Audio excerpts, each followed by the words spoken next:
how many words are there in the English language? The answer is about 600,000. However, the average person only knows about 25 to 30,000 of said words. Now, the question is, how many words are there in modern Hebrew? By the way, I'll give you a little hint. One of my Israeli friends always says, Ivrit hi sefar hazat. Hebrew is a thin language. It has many fewer words than the English language.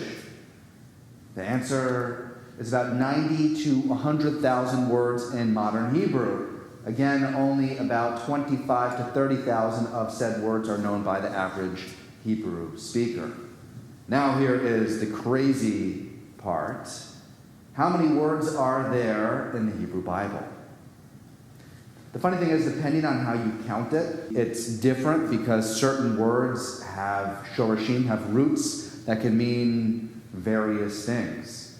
Like the word, for example, ochel means food and le'echol means to eat. They're almost the same word, just the verb form of one. You count it twice. I don't exactly know. So best estimates in terms of how many words there are in the Hebrew Bible is 6,000 to 9,000. 6,000 to 9,000. That is, on the lower end of the scale, 100 times fewer words than there are in the English language. That is crazy. Now here is another part of the game that we're going to play. And this is what I would call the thesaurus game. Because if English is such a large language, there's got to be a lot of synonyms for certain words, especially common words. We actually played this game in the 3rd grade. I really remember it vividly. The challenge is to take different thesauruses and figure out how many possible words you can come up that's a synonym for the word big. And there's a lot of them. But here's your challenge today. How many synonyms can you come up with for the word darkness? Ready? Go. Darkness. Blackness. Void. Night. Gloom. Murkiness. Sunless. We don't have that many words. I mean, it's kind of almost like, the Eskimo thing where they have all these words for snow, but there are many more than we have. Here's the fascinating thing. 100 fewer times words in the Hebrew Bible than there are in the English language, but I could list a lot of different words for darkness. You ready? Choshech is the word you probably know because it's the 9th plague. Then there's also the word chashecha, which means a bitter darkness. Then there's also the word arapel, which is a darkness that specifically surrounds God. Fascinating word. I could talk about that one for a while. Then there's the word ophel, which also means a nightliness. There is the word afela, there is the word salmavet, all of which mean some kind of darkness. I can go on, there are probably a few more. I'm going to tell you my favorite word for darkness. And the word is alta. Alta appears in Genesis. The sun is coming up, and Abraham experiences alta. And what the rabbis say, what Rashi says, is this is a darkness that is experienced during the day. Fascinating concept. Darkness that is experienced during the day. So it's not about a lack of light, but it is a special kind of darkness. And if you were to ask where else we might see this kind of darkness, even though it's not named that way, you would probably come to where we are in our Parsha today, particularly with the plague of darkness. When the plague of Choshech comes upon the land of Egypt, we learn that this is not your typical darkness or lack of light, whatever time of day it actually was, nighttime or morning, there was a lack of light. There was this kind of alta, darkness. And then we learn that the darkness was so thick that you could touch it or you could feel it. And the darkness was so thick that a person could not get up from where they were for 3 days. Fascinating kind of deep blackness, gloominess, murkiness, a lot of those words that we were using before to define darkness in a different kind of palpable way. And then we learned something that is probably the most striking part of said darkness. We learned that a person could not see their fellow for 3 days. A darkness that blinds people from being able to see one another. And you can just say, of course they couldn't see one another. It was dark outside. Okay. I think the Torah is talking about something different. It's a darkness that blocks an individual from really truly being able to see their fellow. I want to fast forward in the Torah a little bit to give you one of the most paramount examples of this kind of darkness that prohibits a person from being able to see one another. And we're going to go all the way to King David. Well, David. Before David was actually the king of Israel, he's anointed to be the next king of Israel by the prophet Samuel. The current king of Israel was Saul. Now, if you are the king of Israel and some other person is anointed the next king of Israel before your time is done, chances are you are not going to like that person because they are a threat politically to you. So David is, what's the expression? He's on the lam? Is that the right expression? He's on the run? He's hiding, and he's in a place called Ein Gedi. And in Ein Gedi, it's not just an oasis that's in the middle of the desert. Many of you might have actually been there. There are also waterfalls, and there are caves. So David and his men are hiding in the caves. Saul knows the general area where he is. Saul enters the cave, which, by the way, is dark. And David's men say, "Oh my goodness, God has delivered Saul into your hands.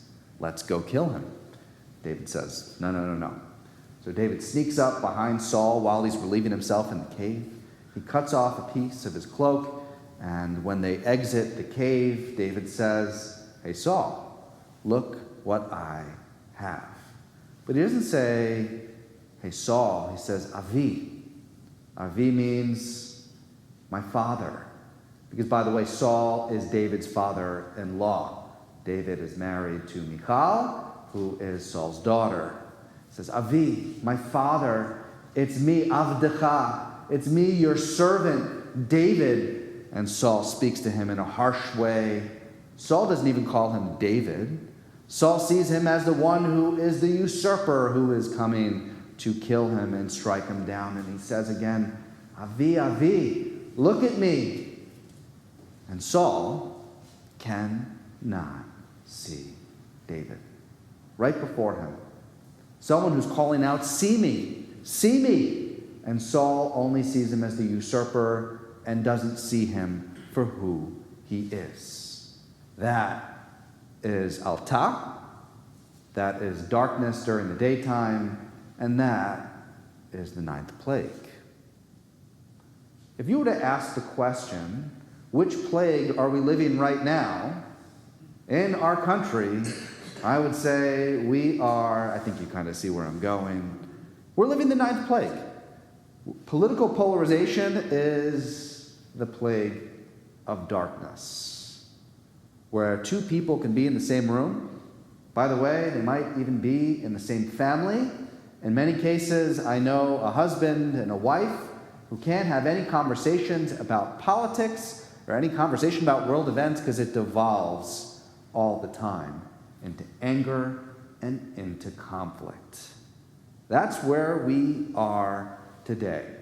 And by the way, some people like darkness.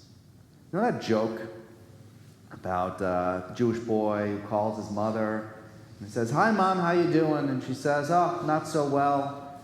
"Well, what's going on, Mom?" And the mother says, "Well, I haven't eaten all day." "Why haven't you eaten, Mom?" "Well, I've been hoping that you would call me and take me out for dinner." And the boy says, "Mom, I can't." And the mother says, "It's okay, son. I'll just sit here in the dark." You know that joke? It's okay, I'll just sit here in the dark. Some people love to suffer and sit in the darkness, and I mean that both in the joke sense and also in the real sense. Some people like the polarization because it gives them an enemy, someone to feed on and someone for them to just rage against. And people, weirdly, like that.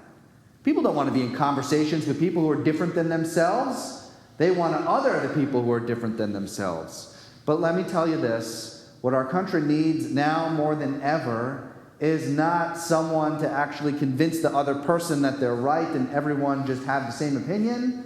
What people need right now more than ever is for us to be able to figure out how to actually be able to see the other and penetrate through the darkness. By the way, the caveat to that darkness tale is that the Egyptians could not see their fellow, but the Israelites were able to see one another. They weren't homogeneous, the Israelites, not by any stretch of a description. When they finally make it to the land of Israel, you know what the first thing that happens is? They break up into their tribes, and there's pretty much warring factions that are going on between the tribes, and they did not get along for several hundred years until there was a monarchy that united the tribes. It's Israelites who hated each other so much, even though they were part of Israel. That's us. That's Americans who hate each other so much that we see each other as enemies. And the question that we really need to wrestle with is, how do we come together to be able to be more unified, to be able to see the other despite our radical differences? And radical differences there indeed are. So here's what I want to suggest this morning. 3 questions that you can ask someone if they are different than you. Question number 1. What's an experience in your life that has shaped how you view the world around you? Question number 2. What is it that you value most in this world? And question number 3. What do you think people most misunderstand about you? Have a conversation with someone. Let them be different than you. Don't say, oh, we're not going to talk about those things. Say instead, I want to ask you 3 things that I hope you can answer honestly. The world is dark. We are experiencing the darkness, but we can bring the light in our midst, and we can see through the darkness to see our fellows, our fellow Americans, our fellow friends, our fellow family. We can see one another deeply and profoundly if we only try.